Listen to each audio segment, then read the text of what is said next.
राधे।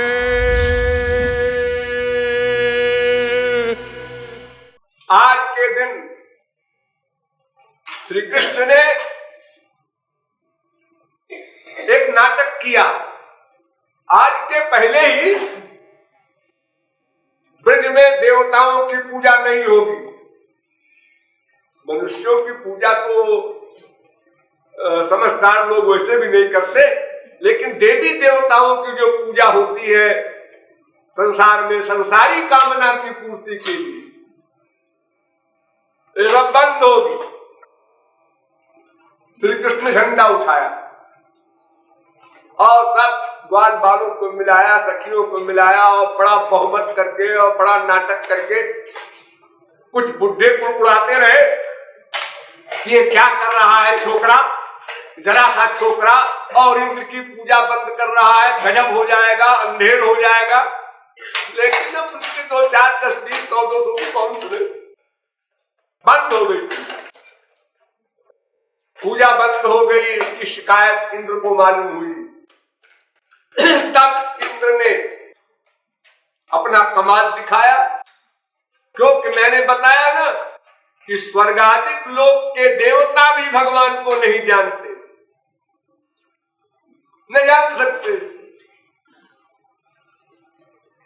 उसने अपना नाटक किया, जो कुछ बल था विरोध का उसने अपना सब कुछ किया। बड़े बड़े उसके यहाँ सिद्ध मेघ है, उनको भेज करके मूसलाधार वृष्टि 1 हफ्ते तक अपना करता रहा, सारे ब्रज को बहा दिया। तो उस समय श्री कृष्ण ने सरेंडर नहीं किया और सब ब्रजवासियों ने साथ दिया श्री कृष्ण का, वरना अकेले पड़ जाते तो कौन सुनता। और श्री कृष्ण ने उसी प्रकरण में एक गिरिराज महाराज को उठाया अपनी उंगली पर, तो आप लोग जानते ही हैं, पढ़ते ही हैं। तो इस प्रकरण का केवल एक ही अभिप्राय है कि सुप्रीम पावर को छोड़कर, भगवान को छोड़कर जितने भी माया के अंदर में रहने वाले हैं, ब्रह्म भुवनालोका पुनरावर्तनोर्जुन, ब्रह्मलोक तक जाकर भी जीव को लौटना पड़ेगा। माया के अंदर में है सब। इसलिए 4 दिन की चांदनी जैसे होती है, उसके बाद फिर अंधेरा प्रारंभ हो जाता है। उसी प्रकार अगर हम स्वर्ग में रहे भी तो वो चांदनी भी अगर दिव्य हो तो चलो वो भी मान ले कि 4 दिन का सुख तो मिला ना। जैसे आपको प्यास लगती है यहाँ संसार में और आप पानी पीते हैं, आनंद आ गया। भूख लगती है और रसगुल्ला खाते हैं, मजा आ गया। रसगुल्ले में आनंद नहीं है, वो भूख के कारण रसगुल्ला आपको अच्छा लग रहा है। जब भूख समाप्त हो जाएगी तो रसगुल्ला की जगह कोई महागुल्ला भी देगा तो आप कहेंगे अब तो हाथ जोड़ते, फिर आप नहीं मांगेंगे, नहीं खाएंगे और उसकी तरफ निगाह उठाकर भी नहीं देखेंगे। अब तो पेट भर गया, यहां तक खा लिया गले। वही स्त्री है जिसके लिए धन, लोक, परलोक सब नष्ट करने को तैयार है एक लड़का, एक लड़की के लिए।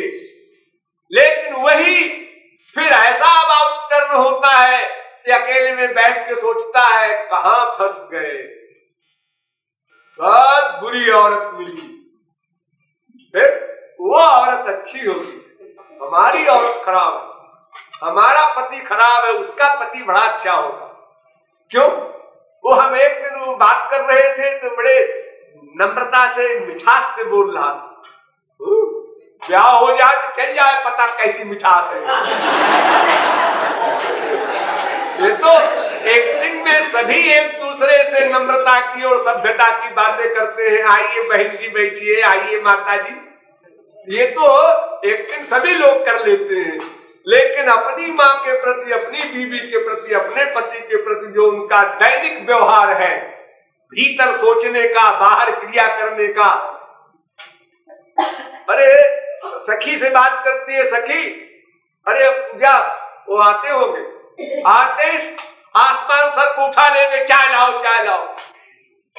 यानी अपनी सहेली से कहती है वो मुसीबत आने वाली है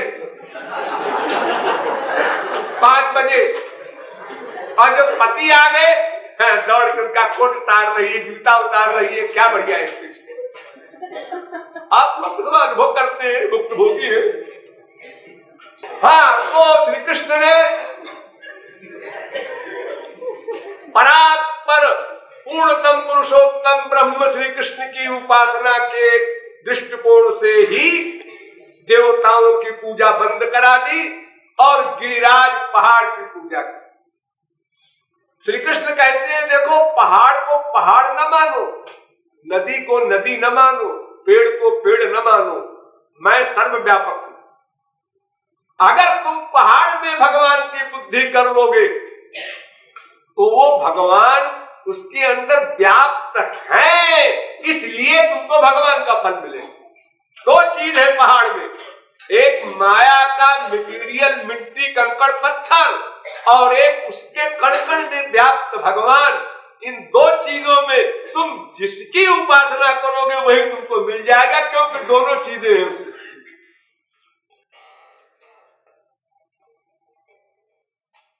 उसी पत्थर की मूर्ति बना करके हम मंदिरों में रखते हैं और कहते हैं कहाँ गए थे, बिहारी जी के दर्शन करने और बद्रिकाश्रम के दर्शन करने। वो क्या है, पत्थर है, क्या कहते हो पत्थर, भगवान है कि? अरे वो एक दिन तो वही पत्थर था, गिरिराज का पत्थर सही, किसी और पर्वत का सही, उसको शिल्पी ने काटा, काट के हथौड़ा मार मार के नाक कान मुंह बनाया। लेकिन हम उस मूर्ति में भगवान मानते हैं। हाँ, तो ऐसा बोलो ना, मूर्ति में कमाल नहीं है, आपने जो अपने मन से उसमें भगवत भावना की उसका कमाल है, उसी का फल मिलेगा। तो भगवान ने कहा भाई देखो, तुम लोगों को ये आवश्यकता नहीं है कि तुम लोग कहीं ढूंढने जाओ, मंदिर मस्जिद कहीं। अरे तुम्हारे यहाँ तो दिन रात गोवर्धन की पहाड़ी मौजूद है और वहीं पर सब लोग रहते हो, उससे लाभ लेते हो। इसमें भी मैं रहता हूं और इसीलिए लोगों को प्रत्यक्ष दिखाने के लिए गिरिराज की पूजा होने के बाद श्री कृष्ण स्वयं गिरिराज के रूप में प्रकट हो गए और खूब ठाट से डट के खाया हुआ।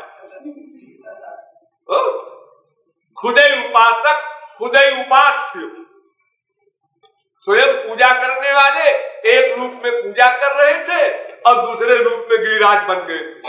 तो गिरिराज माने वही जो सुप्रीम पावर है भगवान। हमारा मन केवल उन्हीं के परिवार में रहे, उसमें थोड़ी सी बारीकी ये है कि या तो केवल गुरु की भक्ति हो या तो गुरु प्लस भगवान दोनों को बराबर मानकर एक साथ भक्ति हो, लेकिन केवल भगवान की भक्ति नहीं हो।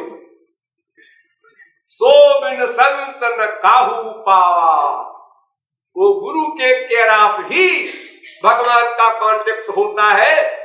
इसलिए इतना सा थोड़ा सा अंतर है, लेकिन भगवान, उनका नाम, उनका रूप, उनका गुण, उनकी लीला, उनके धाम, उनके संत में कहीं भी आपका मन रहे, 1 में, 2 में, 3 में, 4 में, सब में, या बार बार चेंज करो, अनन्य ही कहलाओगे।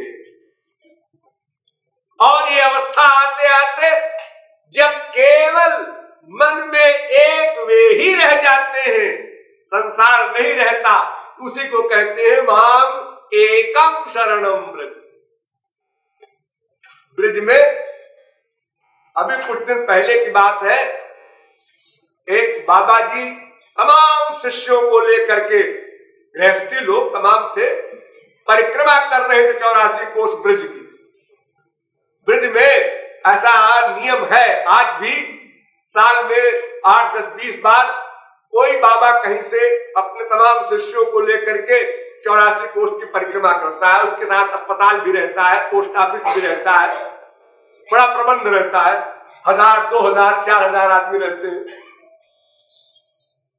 तो वो महंत जी बैठे हुए थे, उन्हीं के सामने से एक कोई ब्रजवासी निकला, सिर पर गट्ठर रखे हुए। उसने देखा बड़ी भीड़ भाड़ है, कोई बाबा जी है, उसने गट्ठर पटक दिया और बाबा जी को प्रणाम किया और वही बैठ गया। तो बाबा जी ने पूछा तुम कौन हो? तो उस गंवार ने कहा बाबा जी से कि तुम कौन हो? लठ गंवार आज भी है ब्रजवासी वैसे। तो बाबा जी ने कहा मैं श्री कृष्ण का अनन्य हूं। वो बेपढ़ा लिखा अनन्य का मतलब समझता नहीं था। तो बाबा जी ने कहा तुम बताओ कौन हो? उन्होंने कहा मैं फनन्य हूं। बाबा जी ने कहा कि शास्त्र वेद में कहीं फनन्य नहीं सुना मैंने, ये कहता है मैं फनन्य हूं, क्या मतलब? तो बाबा जी ने कहा फनन्य माने क्या होता है भाई? तो उस गंवार ने कहा अनन्य माने क्या होता है, तुम बताओ पहले। तो बाबा जी ने कहा अनन्य माने ये होता है कि हम राधा कृष्ण के सिवा किसी देवी देवता, शंकर, गणेश, सूर्य, चंद्र और इंद्र, वरुण, कुबेर, अग्नि, जमराज, किसी की उपासना हम नहीं करते, किसी में हम मन नहीं लगाते, केवल श्यामा श्याम ही हमारे सर्वस्व है। अच्छा, अगर तुम बताओ फनन्य माने क्या होता है, अब तो बताओ। बताओ महाराज। हाँ बताओ। फनन्य माने होता है कि जो तुम नाम गिना रहे हो ने, क्या क्या इंद्र, वरुण, जमराज, इनका जो नाम भी न जानता हो, केवल अपने लाल और लाली का ही नाम जानता हो, उसे फनन्य कहते हैं।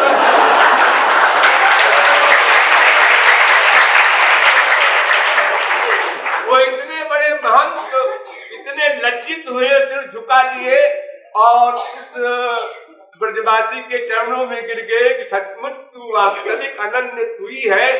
मैं तो पांडित्य के अहंकार में था और मैंने पांडित्य के कारण ही इतनी बड़ी परिभाषा कर दी। सचमुच अनन्य तो वही है जिसके मन में केवल श्यामा श्याम, उनके नाम, रूप, लीला, गुणधाम, जन का ही निरंतर निवास हो। न चलति भगवत पदारविंदाल्लव निमिषार्धमपि यस्य वैष्णवाग्र्यः। हाँ, तो आप लोग समझ गए होंगे कि गोवर्धन पूजा का वास्तविक रहस्य क्या है। और यदि आप समझ गए तो आप लोगों को इसी प्रकार अपने मन का लगाव श्यामा श्याम के क्षेत्र में ही रखने का अभ्यास करना होगा। इस अभ्यास में जितनी तेजी से आप चलेंगे उतनी जल्दी ही आप अपने लक्ष्य को प्राप्त कर लेंगे।